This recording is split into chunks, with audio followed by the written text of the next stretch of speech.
तो कहानी की शुरुआत में हम किम नाम के एक आदमी को देखते हैं जिसके पास एक कंपनी का कॉल आता है और ये कॉल उस कंपनी का था जिस कंपनी से किम ने लोन लिया था। किम को कॉल पर बताया जाता है कि आपका इंटरेस्ट अब और भी ज़्यादा बढ़ चुका है और आपका जो कुल लोन है वो है $2,10,308 और आपको किसी भी तरीके से लोन जल्द से जल्द चुकाना होगा। क्या आप इस बारे में कुछ कहना चाहते हैं? तब किम कहता है कि नहीं। दोस्तों, किम की हालत पैसों की तरफ से बहुत ज़्यादा खराब है। दोस्तों, किम अपनी ज़िंदगी से पूरी तरीके से परेशान आ चुका है। उसे नहीं पता कि आखिर वो इतना बड़ा लोन कैसे देगा। उसे अपने आगे या पीछे इतने बड़े लोन को चुकाने का कोई भी रास्ता दिखाई नहीं दे रहा। अब आखिर में किम ने फैसला कर लिया है कि वो अपनी जान ले लेगा। अब एक ब्रिज पर आकर वहाँ पर खड़ा हो जाता है। इसके बाद किम उस ब्रिज पर से नीचे नदी में कूद जाता है, लेकिन किम की जान बच जाती है। जब उसकी आंख खुलती है तो वो देखता है कि वो नदी के किनारे है। दरअसल किम अब एक आइलैंड पर पहुंच चुका है। जब वो अपने चारों तरफ देखता है तो वहां से उसका शहर कुछ ज्यादा दूर तो नहीं होता।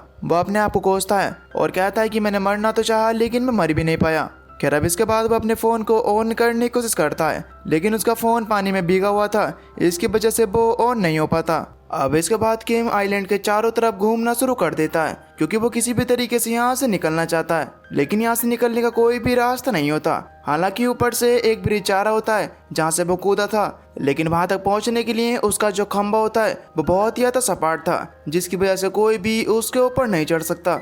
अब किम को रात को मजबूरन वहीं पर सोना पड़ता है। अगली सुबह जब उठता है तो उसे वहाँ पर एक शिप की आवाज आती है। वो उस तरफ जाकर वहाँ पर हाथ हिलाकर मदद मांगने की कोशिश करता है और कहता है कि मैं यहाँ पर फंसा हुआ हूँ, लेकिन उस शिप के ऊपर जो लोग होते हैं उन्हें लगता है कि किम हाथ हिलाकर उनसे हाय कहने की कोशिश कर रहा है, तो वो भी बदले में उसे हाय कह देते हैं। किम वहाँ पर बहुत ही ज्यादा चीखता है, चिल्लाता है और बहुत ही अलग अलग तरीकों से हाथ हिलाता है, लेकिन वहाँ पर जो उस आदमी देख रहा था वो भी उसी की तरह हाथ हिलाता है। वो आदमी इस बात को नहीं समझ पाता कि किम यहाँ पर फंसा हुआ है। इसके बाद किम उस आइलैंड की रेत पर हेल्प लिखता है ताकि अगर कोई भी आसपास से गुजरे तो वो इस साइन को देख सके। किम को ये पूरा कॉन्फिडेंस है कि कोई ना कोई तो यहाँ पर आएगा और उसकी मदद करेगा, क्योंकि आइलैंड शहर के बहुत ही ज्यादा पास है और अक्सर लोग यहाँ से आते आते रहते हैं। खैर, अब इसके बाद किम अपने मोबाइल की बैटरी निकाल कर दोबारा से अपने मोबाइल को ऑन करने की कोशिश करता है और आखिरकार उसका मोबाइल ऑन भी हो जाता है। वो सबसे पहले अपने मोबाइल से एक इमरजेंसी कॉल लगाता है और कहता है कि मैं एक आइलैंड पर फंस गया हूँ और मुझे तुम्हारी मदद की जरूरत है। अब वो लोग वहाँ पर किम से उसका पता पूछते हैं, लेकिन किम को इस आइलैंड के बारे में बिल्कुल भी जानकारी नहीं होती। वो कहता है कि हैन रिवर के पास में जो आइलैंड है मैं उसी पर फंसा हुआ हूँ। अब ये सुनकर दूसरी तरफ से जो आदमी किम की बातें सुन रहा था वो उसे कहता है कि गेट लॉस्ट। इसके बाद वो उसकी कॉल को काट देता है क्योंकि हैन रिवर के पास में कोई भी ऐसा आइलैंड नहीं है जहाँ पर कोई भी इंसान फंस सके। दरअसल ये एक छोटा सा टापू है जो कि शहर से इतना ज़्यादा पास होता है कि कोई सोच भी नहीं सकता कि इंसान यहाँ पर फंस सकता है। किम अपनी गर्लफ्रेंड को भी कॉल करता है और कहता है कि मुझे तुम्हारी मदद की सख्त जरूरत है, लेकिन उसकी गर्लफ्रेंड उससे कहती है कि हमने फैसला किया था कि हम एक दूसरे से कभी भी बात नहीं करेंगे। दरअसल इन दोनों का ब्रेकअप हो चुका है। किम वहाँ पर उसे समझाने की कोशिश करता है कि मैं एक बहुत ही बड़ी मुसीबत में फंसा हुआ हूँ, मुझे तुम्हारी मदद की जरूरत है, लेकिन उसकी गर्लफ्रेंड को ऐसा लगता है कि वो सिर्फ उससे मिलने का बहाना कर रहा है। अब इसके बाद ही किम के मोबाइल की बैटरी डाउन हो जाती है। किम के पास कोई भी रास्ता नहीं है कि वो दूसरे इंसान के साथ संपर्क कर सके क्योंकि उसके मोबाइल की बैटरी डाउन हो चुकी है।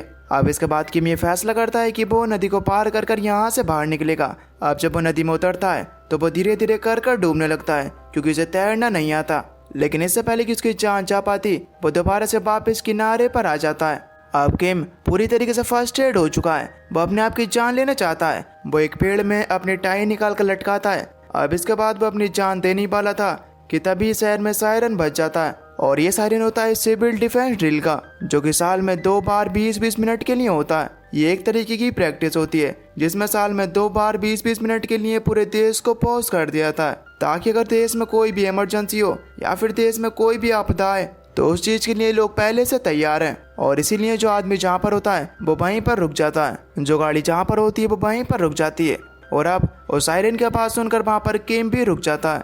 खैर, इधर दूसरी तरफ हमें इस टापू से दूर एक लड़की को दिखाया जाता है कि लड़की पिछले 3 सालों से अपने रूम से बाहर नहीं निकली और ये साल में अपने कमरे की खिड़कियां सिर्फ 2 बार ही खोलती है और ये खिड़कियां तब खोलती है जब सायरन बजता है, यानी कि जब सिविल डिफेंस ड्रिल होती है, क्योंकि इस वक्त पूरा का पूरा देश एक तरीके से पॉज होता है। इसे इस तरीके से अपने देश को देखना बहुत ही ज्यादा अच्छा लगता है। इस लड़की का नाम सारा है। ये सुबह उठती है और ये अपनी मॉम के ऑफिस जाने के बाद ही वॉशरूम जाती है। इसकी मॉम ऑफिस जाने से पहले इसके लिए खाना बना कर रख जाती हैं और इस खाने को अपने कमरे के अंदर ले जाती है दरअसल ये अपने घर वालों के सामने भी नहीं आती और ना ही ये उनसे ज़्यादा बात करती है। इसका पूरा का पूरा रूटीन सिर्फ अपने कमरे में ही है। ये सुबह के 9 बजे से अपने कंप्यूटर पे बैठ जाती है।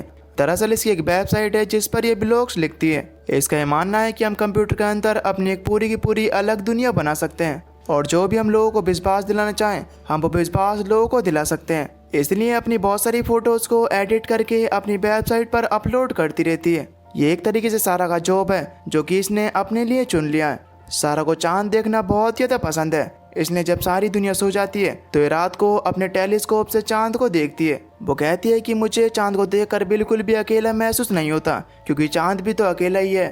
सारा अपने आप को बिजी रखने के लिए वॉक भी करती है ताकि उसे ऐसा लगे कि आज का दिन उसके लिए बहुत ज़्यादा बिजी था और आज साल के 2 दिनों में से वो आज पहला दिन है जिस दिन सारा अपने कमरे की खिड़कियों को खोलती है ताकि वो अपने टेलीस्कोप की मदद से पूरे शहर को देख सके।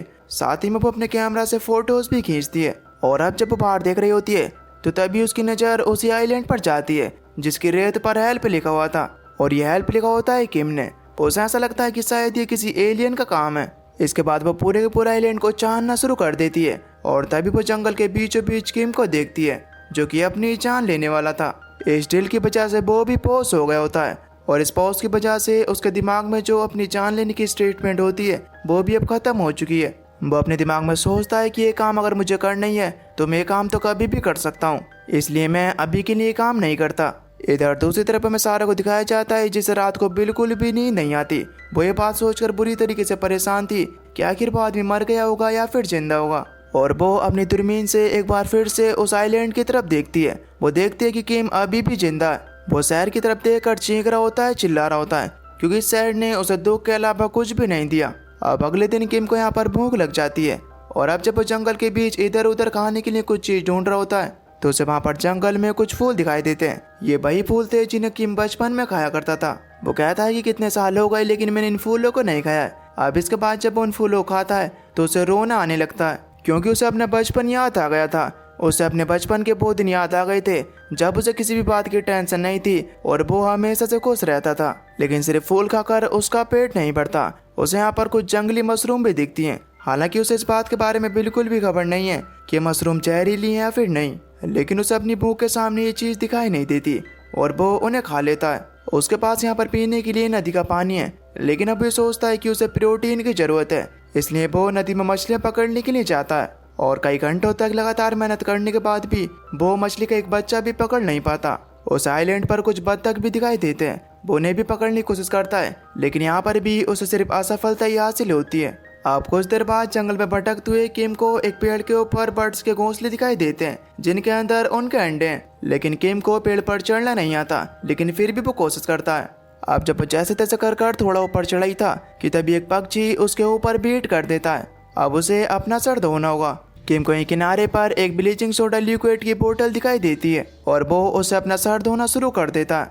अब सर धोते धोते वहाँ पर उसकी नजर नदी में पड़ती है और वो वहाँ पर देख पाता है कि कुछ देर बाद उस नदी में कुछ मछलियाँ ऊपर की तरफ आ गई हैं। वो मछलियाँ बेहोश हो चुकी थी। जब वो ब्लीचिंग पाउडर उस पानी में मिला इससे किम बहुत ज़्यादा खुश हो जाता है। अब उसके पास खाने के लिए मछलियाँ हैं। अब इसके बाद किम अपने लाइटर की मदद से आग जलाकर वहाँ पर मछलियों को बड़े शौक से खाता है। अगली सुबह किम को यहीं किनारे पर बच्चों की एक बहुत ही बड़ी डक बोट दिखाई देती है जो शायद खराब होने पर किसी ने पानी में छोड़ दी थी और वो बहते हुए किनारे तक आ गई। वो उसे खींचते हुए किनारे तक ले आता है और अब उसके पास रहने के लिए और सोने के लिए घर भी है। किम कहता है कि मैं पिछले 7 सालों से सिर्फ इसी बात को लेकर पैसे बचा रहा था ताकि मैं अपना खुद का घर ले पाऊँ, लेकिन मैं ऐसा नहीं कर पाया। लेकिन अब उसके पास उसकी खुद की एक रहने की जगह है जहाँ पर अब वो बिना किराए दिए बिना किसी रोक टोक के रह सकता है। ये सारी चीजें सारा अपनी दूरबीन से लगातार देख रही थी। जो सारी चीजें किम उस आइलैंड पर करता है सारा लगातार उन सभी चीजों को देखती रहती है। अब जब पहले किम ने इस आइलैंड पर हेल्प लिखा था वो उस हेल्प के साइन को हटाकर हेलो लिख देता है क्योंकि अब धीरे धीरे किम को यहाँ पर आइसोलेशन में अच्छा महसूस होने लगता है। यहाँ पर ना तो कोई उसे परेशान करता है और ना ही उसे कोई फोन कॉल करता है। वो जैसे जीना चाहे वैसे जी सकता है। खैर जो छोटी मोटी चीजें नदी में बहकर किनारे तक आ जाया करती थी उन्हें बीन कर किम अपनी जरूरतों का सामान पूरा करता है। उसे यहाँ पर रहते रहते अब कई दिन हो चुके हैं। एक दिन वो देखता है कि यहाँ पर किनारे पर एक बहुत ही बड़ा शिप आ रहा है। उसे देखकर वो छुप जाता है क्योंकि अब वो यहाँ से जाना नहीं चाहता। और अब जब वो वहाँ पर छुप रहा होता है तो वहाँ पर उसे एक नूडल का खाली पैकेट दिखाई देता है। वो उस नूडल के पैकेट को खोलता है और वो देख पाता है कि अभी भी उस नूडल के पैकेट में एक मसाले का पैकेट है। इस चीज से उसके मन में अब नूडल्स खाने की इच्छा जाग उठती है। वो यहाँ के पेड़ पौधों से नूडल्स बनाने की कोशिश करता है लेकिन उसे कामयाबी नहीं मिलती। किम अपने आप से बात कहता है कि अगर मैंने नूडल्स बना लिए तो मैं जिंदगी में कुछ भी कर सकता हूँ। लेकिन उसे बात समझ में नहीं आ रही कि आखिर वो नूडल्स बनाए तो बनाए कैसे। और अब तभी उसके दिमाग में एक आइडिया आता है। वो कबूतर को देखता है। वो सोचता है कि जब एक कबूतर बीट करता है तो जो भी वो खाता है वो अच्छे से डाइजेस्ट नहीं कर पाता। और किम अपने आप को बोलता है कि मुझे एक कबूतर की तरह सोचना होगा। इसके बाद वो कबूतर की तरह नीचे बैठकर ये सोचने लगता है कि आखिर कबूतर क्या खाते हैं। और उसके दिमाग में आता है कि कबूतर बीज खाते हैं। और अब वो उनकी जो बीट होती है उन्हें इकट्ठा करना शुरू कर देता है। और इस चीज के लिए वो अपना क्रेडिट कार्ड यूज करता है जिसकी वजह से उसने अपने आप को खत्म करने की कोशिश की थी। अब वो कबूतर की बीट से सीड्स इकट्ठा करने के बाद एक अच्छी जगह ढूंढने लगता है जहाँ पर वो खेती कर सके। वो एक जगह को देखकर वहाँ पर बहुत ज्यादा मेहनत करता है और उसके पास जितनी भी सीड्स होती हैं वो उस जगह पर उन्हें बो देता है। लेकिन ये इतना आसान नहीं होता। वहाँ पर एक बहुत ही बड़ा पत्थर भी होता है जिसे हटाने में उसे बहुत ही ज्यादा मेहनत भी लगती है। लेकिन वो फिर भी हार नहीं मानता। वो जैसे तैसे कर उस पत्थर को वहां से हटा देता है। उसने बहुत ज्यादा मेहनत की थी। उसे बहुत ज्यादा पसीना आ रहा था। आज जब वो अपने पसीने को चाटता है तो उसे वो बहुत ज्यादा सॉल्टी लगता है। अब क्योंकि उसने बहुत ही लंबे समय से सॉल्ट नहीं खाई थी तो इसकी वजह से वो अपने पसीने को ही चाटना शुरू कर देता है। वो कहता है कि मैंने अपने जीवन में इससे ज्यादा सॉल्टी चीज नहीं खाई। वो यहाँ पर खेती वाली जगह पर कुछ केंचुए भी डाल देता है ताकि उसकी जमीन हवादार बने और वहाँ पर खेती भी अच्छी तरीके से हो सके। अब जो कपड़े उसने पहले पहन रखे थे वो उसकी मदद से वहाँ पर एक स्केयरक्रो बनाता है और उसे अपने खेत में लगा देता है ताकि कोई भी पक्षी आकर उसकी फसल को खराब ना कर सके।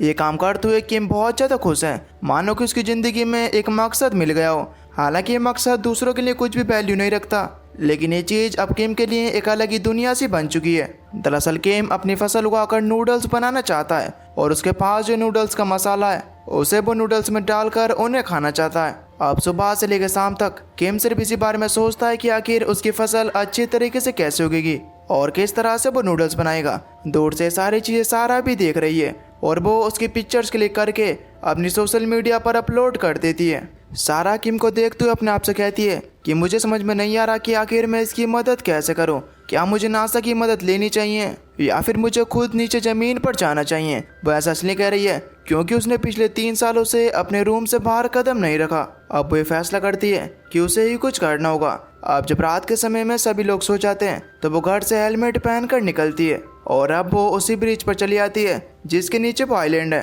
वो एक बोतल के अंदर एक मैसेज डालकर उसे नीचे पानी में फेंक देती है क्योंकि इस बात को अच्छी तरीके से जानती है कि जल्दी ये बोतल तैर कर उस जगह पर पहुंच जाएगी जहां पर किम है। लेकिन काफी दिनों तक किम को वो बोतल नहीं मिलती। अब किम को यहाँ पर पूरे 3 महीने बीत जाते हैं। अब वो मछली पकड़ना भी सीख गया है और वो पेड़ पर भी चढ़ जाता है और वो घोंसले में से अंडे निकाल कर उन्हें पकाकर खा लेता है। यानी कि इसका मतलब यह है कि अब उसे खाने की तो कोई भी प्रॉब्लम नहीं है। साथ ही साथ वो अपनी खेती का भी बहुत ज्यादा ख्याल रखता है। अब एक दिन अचानक से उसे वो बोतल मिल जाती है जिसके अंदर सारा ने उसके लिए मैसेज भेजा था।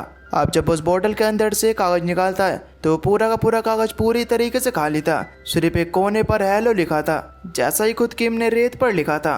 अब इस चीज से किम ये अच्छी तरीके से समझ जाता है कि जरूर उसे कोई न कोई तो देख रहा है और उसी ने इस मैसेज को उसके पास तक पहुंचाया है। लेकिन अब किम यहाँ पर अकेला नहीं है, उसका एक दोस्त है और वो है उसका स्कैरक्रो। किम अपने स्कैरक्रो की पैंट उतारता है और उसे पहन लेता है क्योंकि अब उसे बात पता है कि उसे कोई न कोई तो देख रहा है। यहाँ पर अब जो उसने बीज बोए थे वो छोटे छोटे पौधे बन चुके हैं जिन्हें देखकर उसे बहुत ज़्यादा खुशी होती है। सारा का मैसेज उसे पूरे 17 दिनों के बाद मिला था। सारा पूरे 17 दिनों से वेट कर रही थी। अब किम रेत पर लिखता है हाउ आर यू। जब सारा इस चीज़ को देखती है तो उसे बहुत ज़्यादा खुशी होती है। सारा की ज़िंदगी में भी अब एक नई चीज़ आई है जिससे बहुत ज़्यादा खुश रहने लगी है। अब रात के समय में वो एक बार फिर से हेलमेट पहनकर बाहर निकलती है और वो बोतल में एक और मैसेज डालती है। जब किम उस मैसेज को पढ़ता है तो उसमें लिखा होता है I am fine thank you and you. अब किम भी उसके जवाब में लिखता है फाइन थैंक यू।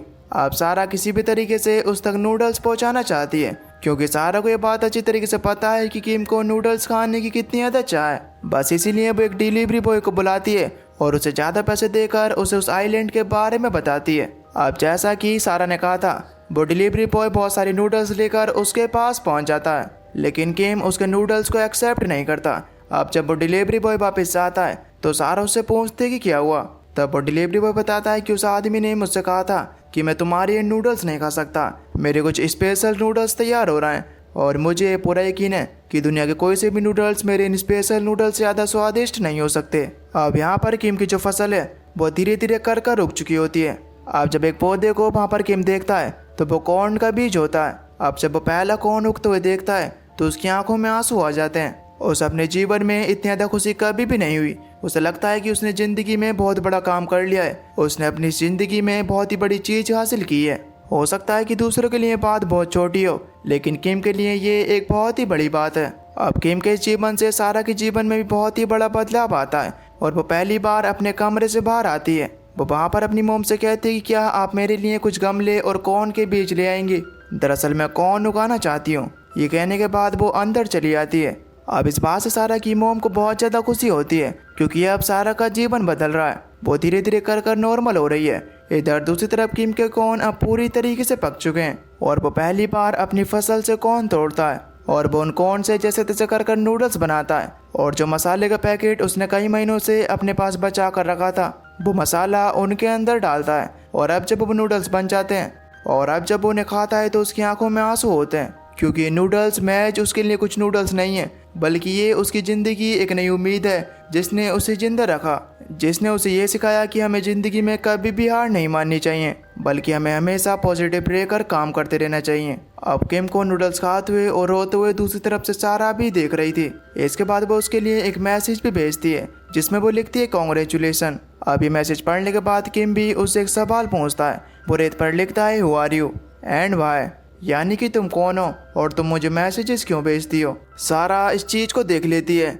लेकिन वो इसका रिप्लाई नहीं करती। वहीं उसकी वेबसाइट पर जहां पर वो किम की स्टोरी को और अपनी कुछ चीजों को अपलोड किया करती थी वहां पर नीचे कमेंट्स होते हैं कि ये पेज फेक है क्योंकि सारा ने डीपी पर जो फोटो लगाई होती है वो उसकी खुद की फोटो नहीं होती, वो किसी और की फोटो होती है। अब जो सारे लोग सारा को फॉलो करते हैं उनमें से एक आदमी इस डीपी वाली लड़की को जानता है, इसलिए वो कमेंट्स में लिखता है कि ये पेज फेक है और वो उसके लिए गालियां भी लिखता है और साथ ही साथ में उसके और भी जो फॉलोवर्स होते हैं उससे उल्टा सीधा कहते हैं। इस चीज़ से सारा की आंखों में आंसू आ जाते हैं क्योंकि सारा ने इसके लिए काफ़ी सालों से मेहनत की थी और अब लोग उसे झूठा कह रहे हैं, इसलिए सारा पूरी तरीके से डिप्रेस्ड हो जाती है। वहीं इधर दूसरी तरफ हम आइलैंड पर दिखाया जाता है जहाँ पर किम सारा का बहुत समय से इंतजार कर रहा है लेकिन सारा उसे कोई भी रिप्लाई नहीं करती। अब जब किम अकेला बैठा होता है तो वहाँ पर बारिश होना शुरू हो जाती है।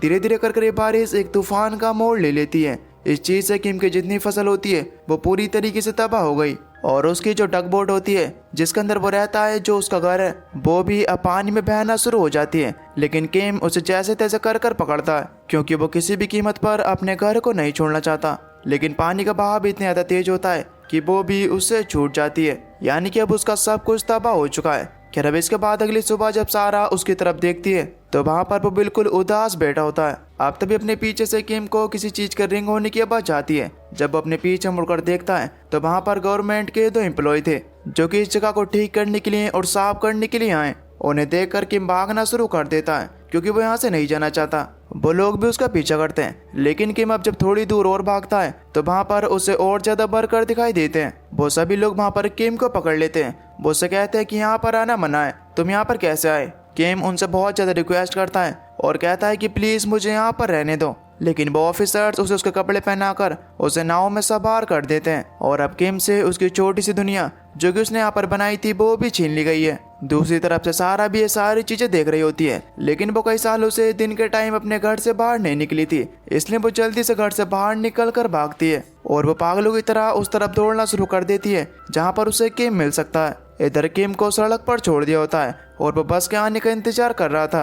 अब वहाँ पर बस भी आ जाती है। अब जब किम उस बस के अंदर चल रहा होता है तो सारा उसे वहाँ पर देख लेती है। सारा जल्दी से अपनी पूरी ताकत लगाकर बस की तरफ भागती है लेकिन तब तक बस वहाँ से निकल गई थी। हालांकि सारा उसका पीछा करने की बहुत कोशिश करती है लेकिन अब कुछ समय में बस बहुत आगे निकल गई थी। किम और सारा हमेशा के लिए एक दूसरे से अलग हो गए। सारा ने भी अब ये मान लिया है कि अब वो किम से दोबारा कभी भी नहीं मिल पाएगी। लेकिन अब तो वहाँ पर एक अलार्म बजता है और ये अलार्म होता है सिविल डिफेंस ड्रिल का, जो कि साल में 2 बार होता है और इस समय पूरा देश 20 मिनट के लिए पूरी तरीके से फ्रीज हो जाता है। अब इस चीज़ से सारे समझ जाते हैं कि वो बस भी रुक गई होगी, इसलिए वो जल्दी से उस बस की तरफ भागती है और वो उस बस के अंदर चढ़ जाती है। वहाँ पर किम उसे बड़े ध्यान से देखता है। सारा उसके पास जाकर उसे कहती कि माई नेम इज सारा, हु आर यू। इस क्वेश्चन से वहाँ पर किम समझ जाता है कि वही लड़की है जो कि मुझे मैसेज भेजा करती थी। किम को भी उससे मिलकर बहुत ज्यादा अच्छा लगता है और अब तभी एक बार फिर से सायरन बजता है क्योंकि 20 मिनट पूरे हो चुके हैं। अब जैसे ही बस चलती है तो वहाँ पर सारा को एक झटका लगता है, लेकिन वहाँ पर किम उसे गिरने से रोक लेता है। अब हम यहाँ से समझ पाते हैं कि दोनों आगे से एक साथ रहेंगे। और दोस्तों यही प्यारा सा संदेश दे तो ये मूवी यहीं पर खत्म हो जाती है। दोस्तों ये मूवी हमें सिखाती है कि हमें कभी भी हार नहीं माननी चाहिए और पॉजिटिव इंटेंट के साथ अपना काम करते रहना चाहिए।